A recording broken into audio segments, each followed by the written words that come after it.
Bismillahirrahmanirrahim. Alhamdulillah vassalatu vassalamu ala rasulillah amma ba'd.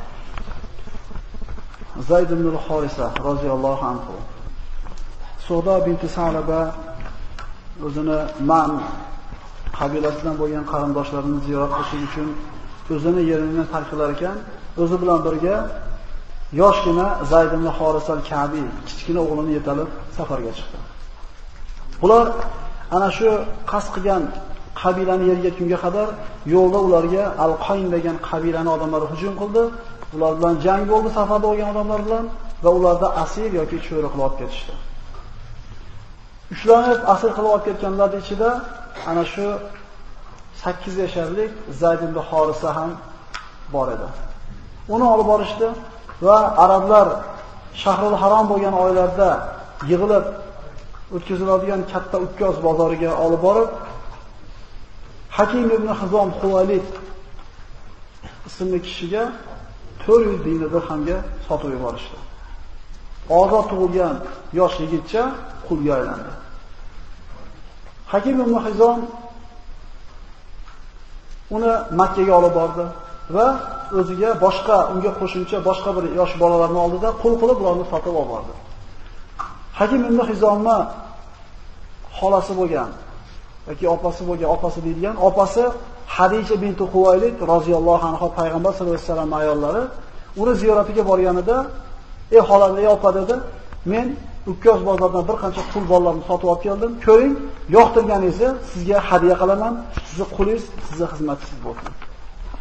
Hadija onamiz ana shu qul bolalarning ichidan qarab turib, yuzida boshqalardan ko'ra bir aql farosatda alomati ko'rinib turgan kichkina Zaydni tanladi va o'zi bilan olib ketdi.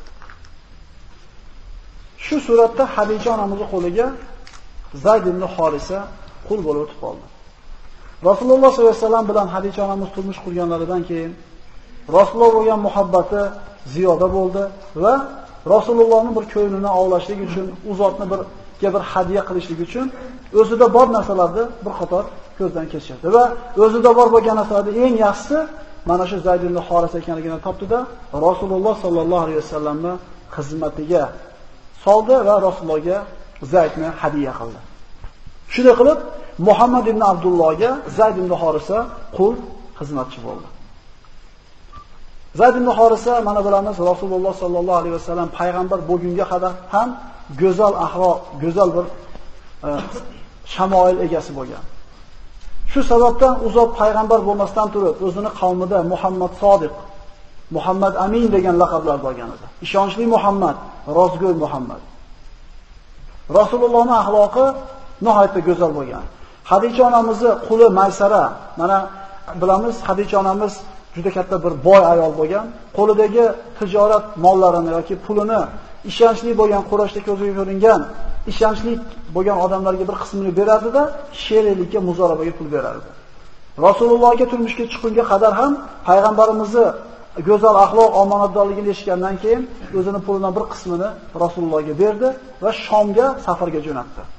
O'zi bilan birga Maysara ismli qulini ham qo'shib beradi. Rasulullohga borib kelishligi nihoyatda bir barakotli bo'ldi tijorati va Maysaraga payg'ambar sollallohu alayhi vasallam go'zal axloq egasi ekanligi ma'lum bo'ldi. Hadija onamizga aytib berdi.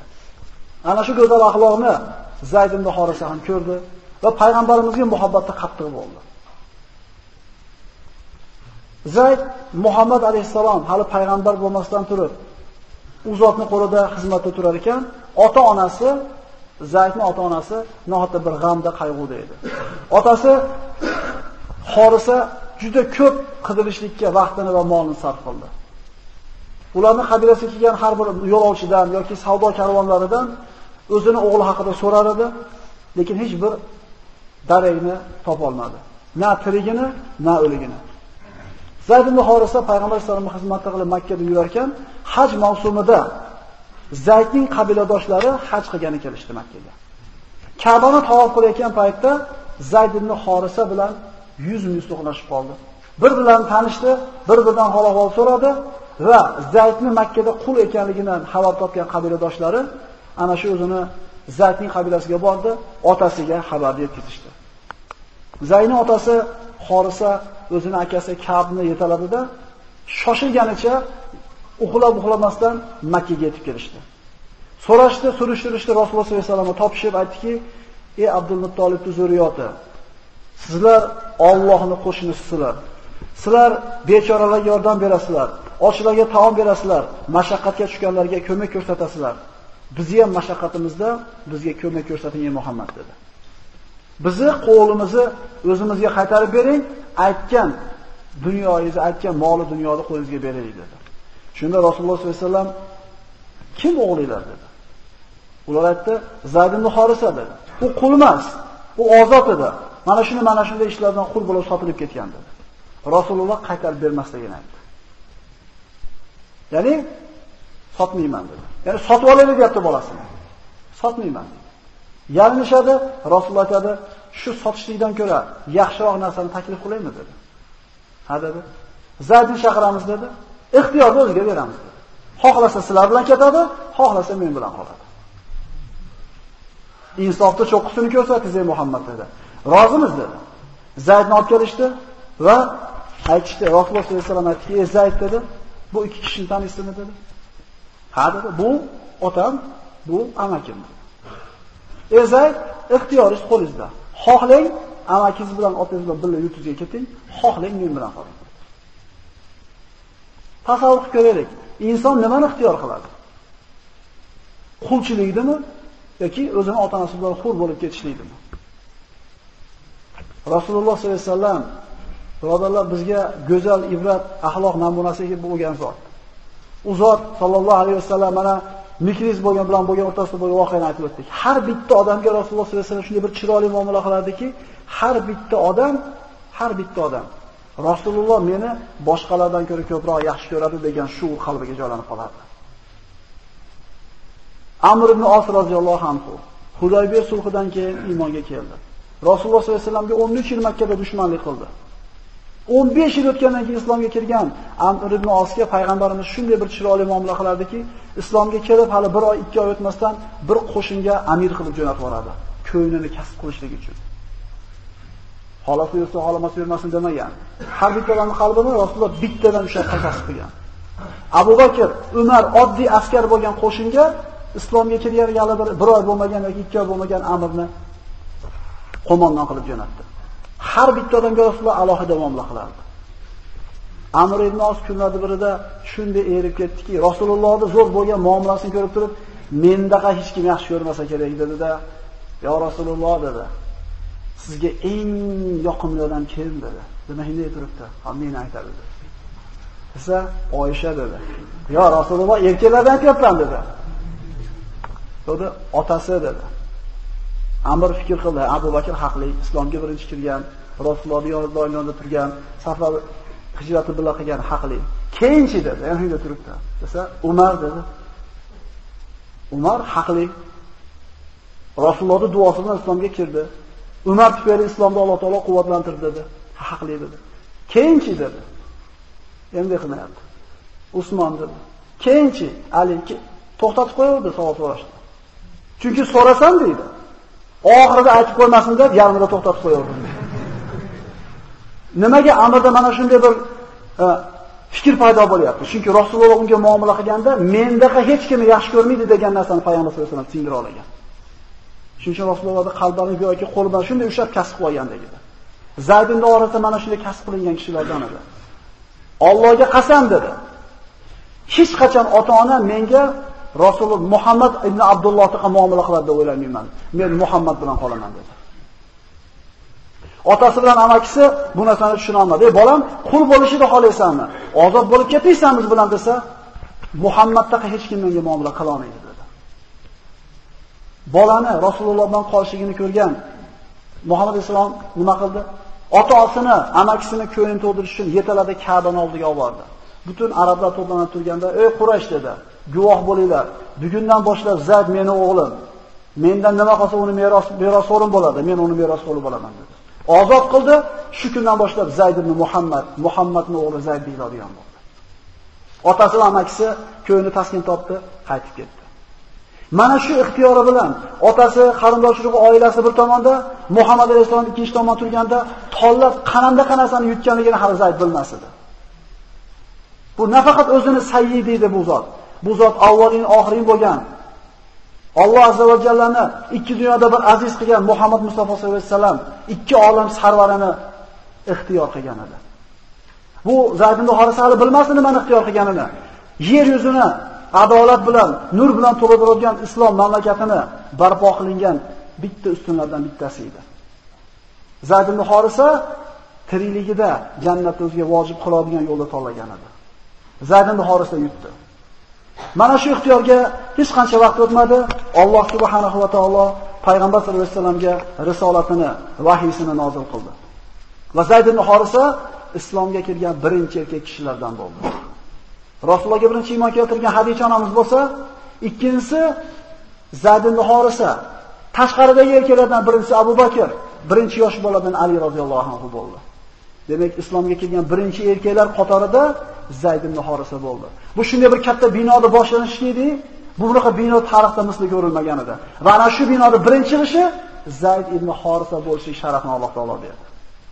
Demak, bu Alloh taoloning fazli edi. Xohlagan bandasiga beradi va Zaydga berishni Alloh taolo xohladi. Zayd ibn Horisa payg'ambarimiz o'zini otasidan ham ziyod yaxshi ko'rgandek, Rasululloh ham Zaydni o'zining o'g'lidan yaxshi ko'rgandan ko'ra yaxshiroq yaxshi ko'rdi. O'zini oilasidan deb sanadi, o'ziga nihoyatda yaqin oldi. Oysha onamiz payg'ambar alayhisalomni Zaydga bo'lgan muhabbatini quyidagi hikoyasidan bilib olsak bo'ladi.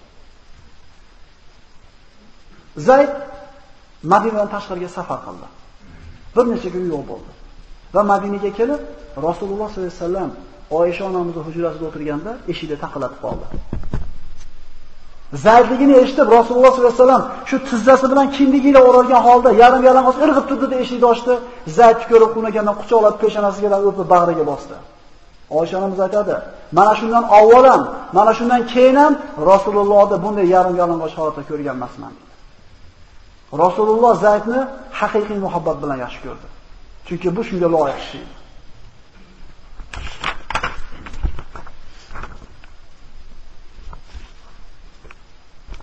To Rasululloh sollallohu alayhi vasallamga mana shu tabanni qilishlik harom bo'lgan oyat nozil bo'lguncha Muhammad ibn Abdulloh deyildi. Ana shu ud'uhum li abaihim. Ana shu farzandlardan har bittasini o'zini otasini ati bilan aytinglar degan oyat nozil bo'lguncha Zayd ibn Muhammad bo'ldi. Shu oyat tushgandan keyin yana Zayd ibn Horisa deyiladigan bo'ldi. Zayd ibn Horisa Rasulullohni yoqimtoyi degan laqab olgan edi. Shuncha sahobalardan va atlaqo alayhi laqaba hibbi Rasululloh sollallohu alayhi vasallam. Rasulullohni yoqimtoyi degan laqabni oldi. Va o'g'li Usomon esa Rasulullohni yoqimtoyi degan laqabni oldi. Bu haqiqatan Alloh taolo bergan fazl marhamat edi. Hijratning 8-yilida Rasululloh sollallohu alayhi vasallam Busro podshohiga islomga da'vat qilishlik uchun o'zining sahobalaridan Xoris ibn Umayr Uzdiyni xat bilan jo'natdi. Bu elchi Xoris Urdunning sharqidagi Mota degan joyga yetgan paytda ana shu joydagi G'asson qabilasining amirlaridan Shurohbil ibn Amr uni ushlab oldi va qatl qildi. Rasulullohning elchisi qatl qilindi. G'asson qabilasi nihoyatda bir katta adadga ega bo'lgan kuchli qabiladan edi. Rasululloh sollallohu alayhi vasallam bu qilgan ularning xiyonati uchun musulmonlardan iborat 3000 qo'shinni Motaga g'azotga jo'natdi. Bu Rasululloh sollallohu alayhi vasallamga ham Zayd ibn Horisiga ham katta bir imtihon edi. G'asson qabilasi Rum himoyasida edi. Rasulullohning askarlaridan 3000 unga hujum qilib kelgan eshitgan Xiraql, Rumning imperatori 100,000 Rum askarini himoyasiga tashladi. Ularga qo'shimcha yana 100,000 mushrik arablar qo'shiladi. 3000 ta musulmonga 200,000 ta mushrik ro'bara chiqadi.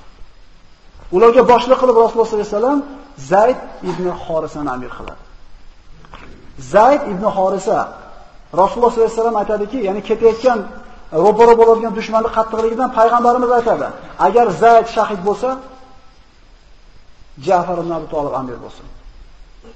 Agar Ja'far ibn Abi Talib shahid bo'lsa, Abdulloh ibn Ravoha amir bo'lsin. Agar Abdulloh ibn Ravoha ham shahid bo'lsa, musulmonlar o'zlari lashkar boshlari bo'lsin." Shu gap Madinada tarqaganda yahudiylar kelib aytadiki, qaysi payg'ambar agar falonchi o'lsa falonchi, falonchi o'lsa falonchi desa 100 tasini sanagan bo'lsa, hammasi o'ladi. Muhammad bu 3 ta sahobasiga o'limni hukmini o'qib qo'ydi. Musulmonlar 3000 qo'shin 200.000 qo'shinga qarshi ro'baro bo'ldi. 200.000. Shunda musulmonlar Mo'tada keldi. Mana siyratda gapirilgan darslarni eshitdinglar. 2 kecha o'tirib maslahat qilishdi. Nima qilamiz? 200.000 ga 3000 bu aql bovar qilmaydi. Nima qilamiz? Rasulullohga xat yozaylik. O'rtadagi adadlarda kattaligini farqini aytaylik, so'ngra Rasulullohdan hukm kelishini kutaylik dedi. Shunda ba'zilar aytdiki, to'xtanglar, biz qaysi qachon sonimizni ko'pligi bilan qurol aslahamizni kuchi bilan yengganmiz. Biz iymon bilan yengamiz dedi. Shahidlikni istab kelganmisizlar? Ro'baro'larda turib shahidlik. Rasululloh buyurdimi? Jang qilamiz dedi. Esinglardan chiqmasin birodarlar dedi. Bir-biriga nasihat qilib. Bizga albatta ikkita g'alabadan bittasi albatta tegadi. Yo g'olib bo'lamiz ular ustidan, yo shahid bo'lamiz dedi. Imma zafar, imma shahada. Yo shahidlik, yo g'oliblik bor dedi. Musulmonlar 3000 bo'lishiga qaramasdan 200.000 qarshi turgan qo'shinga qarshi hujum qilishdi. Mana Mu'ta Hazrat 10 keldi inshaalloh batafsil gaplashamiz. 7 kun musulmonlar hujum qiladi. Kun yorishib-yorishmasdan hujum qiladi, esini tanitmaydi ularni. 7 kun. 8-kunga borganda bu mushriklar biz boshlaymiz endi hujumni deydi. Jang qattiq bo'ladi. Zayd ibn Horisa roziyallohu anhu bayroqni olib kiradi va tarixda misli ko'rmagan qahramonlik ko'rsatadi.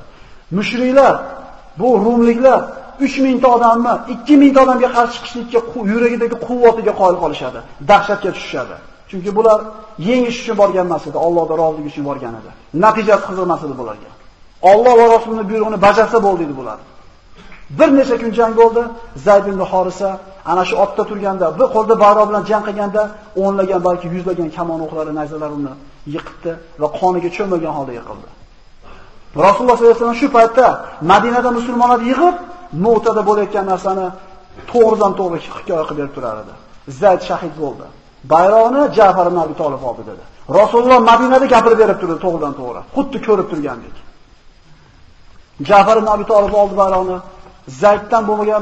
Zayddan kam bo'lmagan shijoatni g'alati ko'rsatdi, u ham shahid bo'ldi. Bayroqni Abdulloh ibn Ravoha oldi. U ham mana shunday bir qahramonlik ko'rsatdi, u ham shahid bo'ldi. Rasululloh sollallohu alayhi vasallam aytgan 3 amir shahid bo'ldi. So'ngra musulmonlar islomga yangi kirgan Xolid ibn Validni amir qilib saylashdi. Va bu Xolid ibn Validni muzaffarona hayotini birinchi kuni edi. Xolid ibn Valid lashkarboshi bo'lgan hech bir qo'shin yengilgan emas keyin. Shuning uchun Sayfulloh deyiladi u kishi. Xolid ibn Valid mana shu 3000 askardan qolganini 200.000 ro'para surgan qo'shindan shunday bir hiyla bilan chekintirib sog'-omon Madinaga olib keladi. Chunki odatda qo'shin chekinayotganda uni har tomondan urishlik oson bo'ladi. Shunday bir hiyla qiladiki, qattiq hujum qiladi. O'ng tomondagini chap tomonga, chap tomondagi o'ng tomonga oladi va bir qancha musulmonlarni bo'lib qo'yadi. Bo'linib Alloh akbar deb kirib kelasizlar jangga. Go'yoki Madinadan madad kelayotgandek. Shuni surib olib boradida hammasini birdaniga chekinadi, Madinaga ketishadi. Mushriklar bu hiyla bo'lsa kerak, to'xtab turinglar deydi. Bular esini yiqisha Madinaga yetib keladi ular. Madinaga yetib kelganda musulmonlarning yosh bolalari Alloh yo'lidagi g'azotdan qaytib keldinglarmi? Qo'rqoqlar deb tosh bilan kutib olgan ekan. Rasululloh yo'q, bular qo'rqoqmi, bular albatta qaytib boradi. Men o'zim himoyamgorman bo'ladi dedi. Zayd ibn Horisa mana shunday shahid bo'ldi. Rasululloh sollallohu alayhi vasallam uchala tayinlagan amirining uyiga bitta borib ta'ziya bildirdi. Zayd ibn Horisaning uyiga borganda qizi qattiq yig'lardi, Rasululloh sollallohu alayhi vasallam bag'riga bosdi va ularni joylari jannatda bo'lishligini xabarini berdi. Bu qizini bag'riga bosib Rasululloh yig'lab shunday bir hiqillagan ovozlar chiqqanda sahobalardan Sa'd ibn Uboda Rasululloh yig'layapsizmi deganda, ha, bu yaxshi ko'ruvchidan ayrilgandagi ko'z yoshlari dedi. Alloh taolo Zayd ibn Horisani Firdavs jannatiga kirgizgan bo'lsin. Zero bu zot Rasululloh sollallohu alayhi vasallamning muhabbatiga sazovor bo'lgan va buyrug'ini ikkilanmasdan bajargan kishilardan edi. Va siz bilan bizga ularning hayotidan ibrat olishni hammamizga nasib qilgan bo'lsin. Assalomu alaykum va rahmatullohi va barakatuh.